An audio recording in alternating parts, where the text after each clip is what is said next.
Hello, my friends. Welcome to PowerHab English, where learning English becomes an exciting journey through history, language, and culture.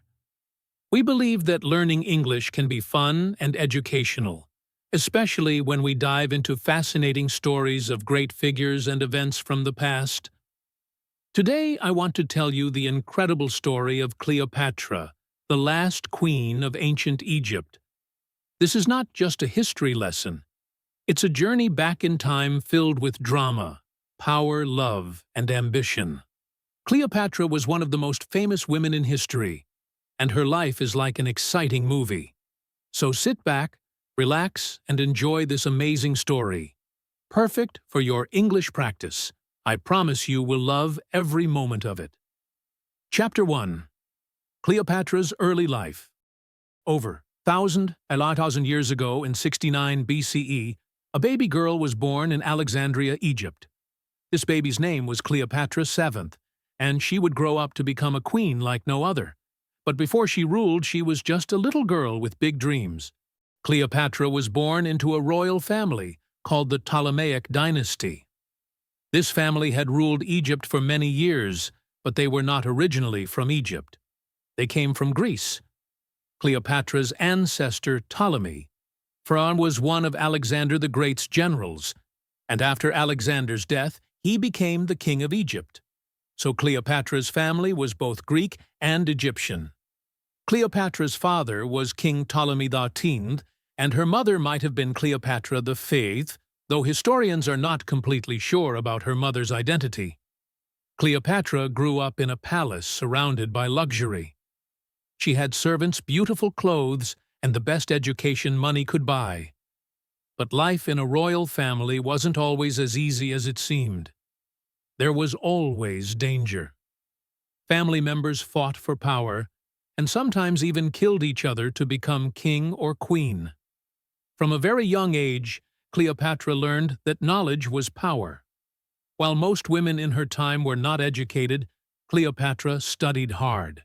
She learned many languages, including Greek, Latin, Egyptian, and even Hebrew. It is said that she could speak at least 7 languages fluently. This was rare and made her very special. Cleopatra was also curious about everything. She studied science, math, literature, and politics. She wanted to be more than just a queen who wore a crown. She wanted to be a wise and powerful ruler. But she had another secret weapon charm. Cleopatra was not only intelligent, she was also very confident. People said she had a beautiful voice, one that could capture anyone's heart. But her childhood was not all happy. Her father, King Ptolemy XIII, was not a strong ruler. Many people in Egypt didn't like him because they thought he was weak and spent too much money. Sometimes Cleopatra's family had to leave Egypt to stay safe. Cleopatra learned at a young age that being a ruler meant facing many enemies. When Cleopatra was around 14 years old, her life changed forever. Her mother disappeared. Some say she died, while others believe she was killed. Cleopatra's father became very sick, and soon Cleopatra would have to fight for the throne. She was still a teenager, but she was already preparing to become queen. What made Cleopatra different from other rulers was her deep love for Egypt. Even though she was part of a Greek family, she respected Egyptian traditions. She was the first Ptolemaic ruler to learn the Egyptian language, and she even presented herself as the goddess Isis, a powerful figure in Egyptian mythology.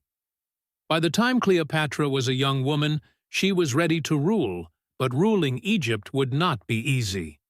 She had enemies both inside and outside her family. She knew she would have to be brave, clever, and strong. And so, the story of Cleopatra's rise to power begins. Chapter 2. Cleopatra becomes queen. Cleopatra was no ordinary young woman. From the moment she was born, her destiny was to rule. But becoming queen was not easy. It was a path full of danger, betrayal, and clever plans. Let me tell you how Cleopatra became the Queen of Egypt. When Cleopatra was 18 years old, her father, King Ptolemy XIII, passed away. In his will, he declared that Cleopatra would rule Egypt, but not alone. She had to share the throne with her younger brother Ptolemy III, who was only 10 years old. Yes, in ancient Egypt, it was common for siblings to rule together, even if they were very young. But Cleopatra didn't want to share her power. She believed she was more capable and smarter than her brother. She had studied languages, history, and politics, while her brother was just a child with no experience. Cleopatra knew she had to take control if she wanted to protect Egypt and rule it the way it deserved. At first, Cleopatra tried to work with her brother, but soon their advisors started plotting against her. The advisors didn't like the idea of a strong and intelligent woman ruling Egypt. They wanted Ptolemy XIII to have all the power because he was easier to control. Cleopatra's life quickly became very dangerous. She was forced to leave the royal palace and flee into the desert. Imagine this Cleopatra, the rightful queen, wandering in the hot, dry desert with only a few loyal followers. She had no home, no army, and no throne. But Cleopatra was not the kind of woman who gave up. While she was in exile, Cleopatra began to make a plan.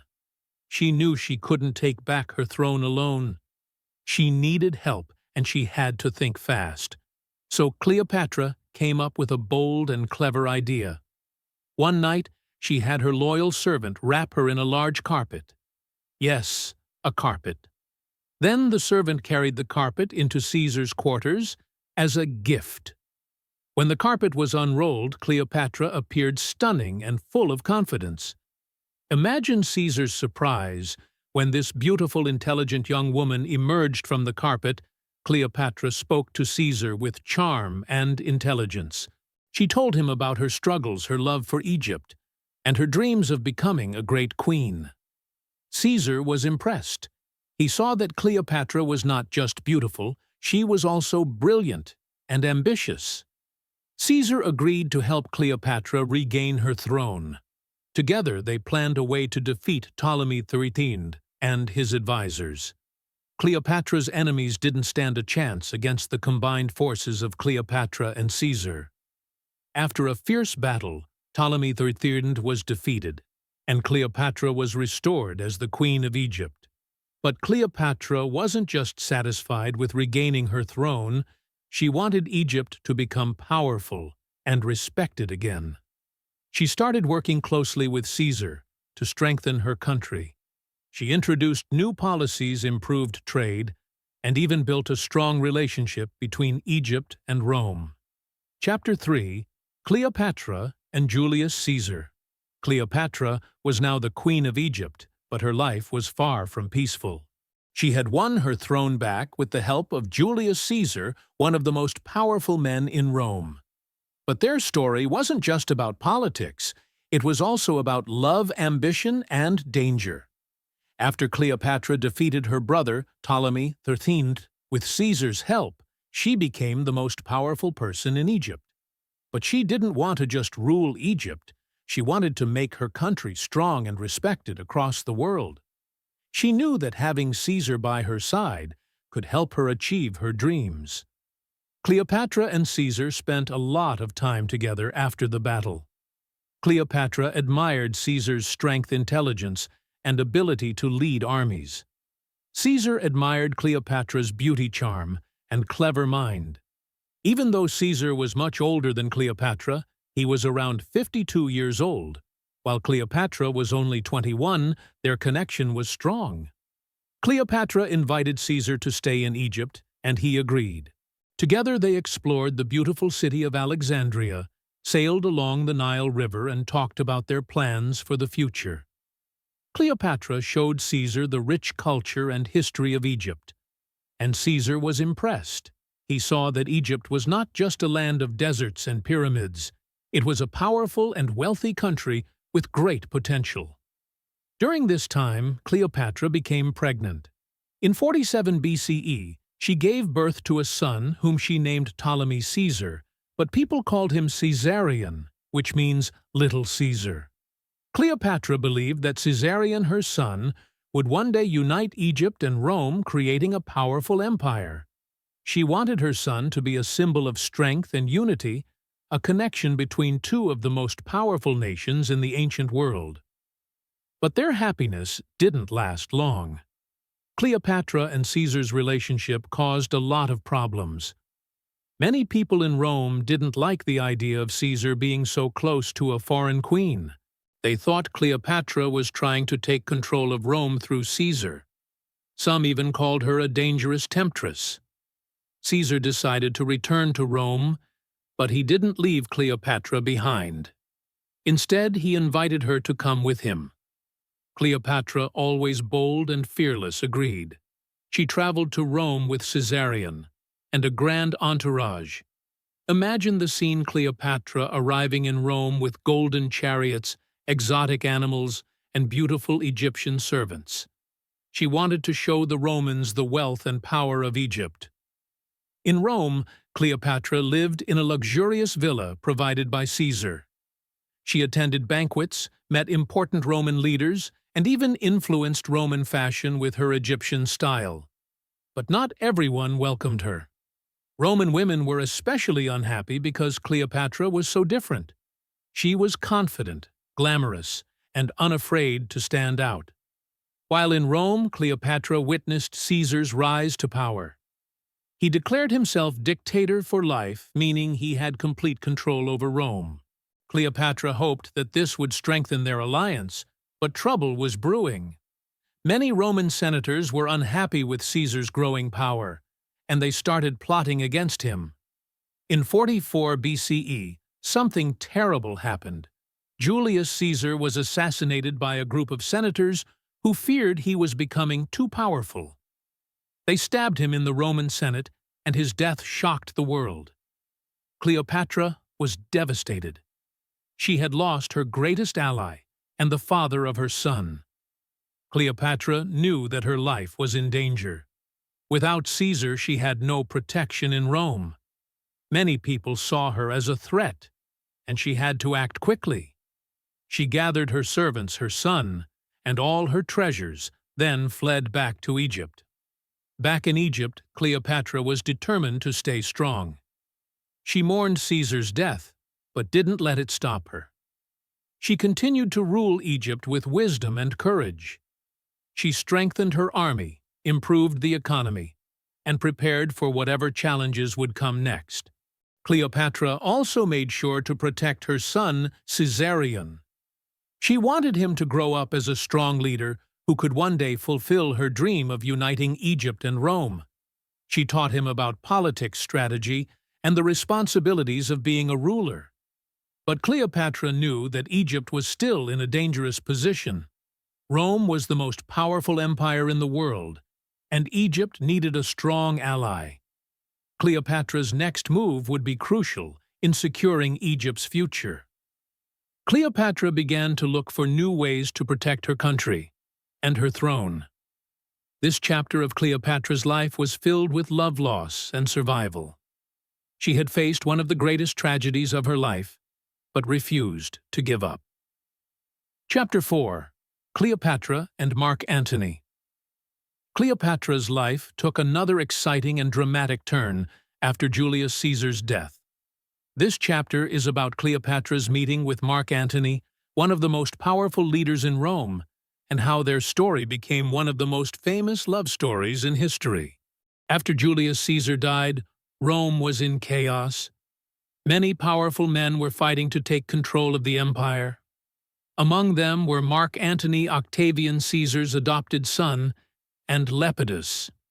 Together they formed the Second Triumvirate to rule Rome, but it was clear they didn't trust each other. Mark Antony was a brave soldier and a skilled leader. He was strong, handsome, and very confident. He was also charming, and people admired him.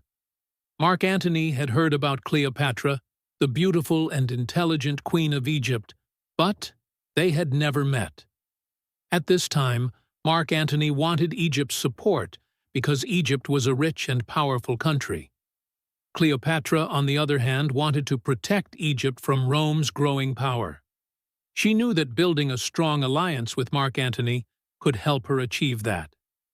One day, Mark Antony sent a message to Cleopatra. He wanted her to meet him in Tarsus, a city in modern-day Turkey, to discuss their alliance. Cleopatra knew this was her chance to impress Antony, and she planned something unforgettable. When Cleopatra arrived in Tarsus, she didn't just come as an ordinary queen. She made a grand entrance that would leave everyone speechless. Cleopatra sailed to Tarsus on a golden ship with silver oars and purple sails. She dressed as the goddess Aphrodite, the goddess of love and beauty, and surrounded herself with beautiful servants dressed as gods and goddesses. The air was filled with the sweet smell of perfumes and flowers. When Antony saw Cleopatra, he was amazed. He had never seen anyone like her. She was confident, intelligent, and beautiful. Cleopatra spoke to Antony with charm and wit, and he couldn't take his eyes off her. That meeting was the beginning of their powerful and passionate relationship. Cleopatra invited Antony to come to Egypt, and he accepted. In Alexandria, they spent time together enjoying lavish banquets, parties, and games. Cleopatra showed Antony the beauty of Egypt and its rich culture. They laughed, shared stories, and made plans for the future. Antony felt deeply in love with Cleopatra, and she fell in love with him too. Together, they dreamed of creating a great empire that would rule both Rome and Egypt. Cleopatra believed that with Mark Antony by her side, she could protect Egypt and make it more powerful than ever. But their relationship wasn't just about love, it was also about politics. Antony needed Cleopatra's wealth and resources to support his military campaigns, and Cleopatra needed Antony's power to protect Egypt. They both knew that they were stronger together. Cleopatra and Antony's love grew stronger, and they even had 3 children together, a son named Alexander Helios, a daughter named Cleopatra Selene, and another son named Ptolemy Philadelphus. Cleopatra was proud of her family and believed her children would one day rule a great empire. However, not everyone was happy about their relationship. In Rome, Antony's alliance with Cleopatra made many people angry, especially Octavian. Octavian saw Cleopatra as a threat and accused her of trying to take control of Rome. He began spreading rumors that Cleopatra had bewitched Antony with her beauty and charm. Antony's alliance with Cleopatra also caused problems in his personal life. He was already married to Octavian's sister Octavia, but he chose to stay with Cleopatra instead. This created tension between Antony and Octavian, and their rivalry grew stronger. The tension between Antony and Octavian eventually led to war. Octavian declared Cleopatra and Antony enemies of Rome and sent his army to fight them. Cleopatra and Antony prepared for battle, knowing that everything they had worked for was at stake. Chapter 5. The Fall of Cleopatra and Mark Antony. Cleopatra and Mark Antony were ready to fight for their love, their dreams, and their kingdoms. They stood together as a powerful couple determined to protect everything they had built. But their final chapter was filled with betrayal, heartbreak, and courage that would inspire people for centuries. Octavian, their greatest enemy, was determined to destroy Cleopatra and Antony. He wanted to take control of Egypt and stop Antony from gaining more power. Octavian's army was strong, disciplined, and well prepared for war. Cleopatra and Antony, however, were not going to give up without a fight. They decided to face Octavian in a great naval battle. This battle, known as the Battle of Actium, took place in 31 BCE near the coast of Greece. Cleopatra brought her fleet of Egyptian ships, and Antony brought his Roman forces. Together they believed they could win the day.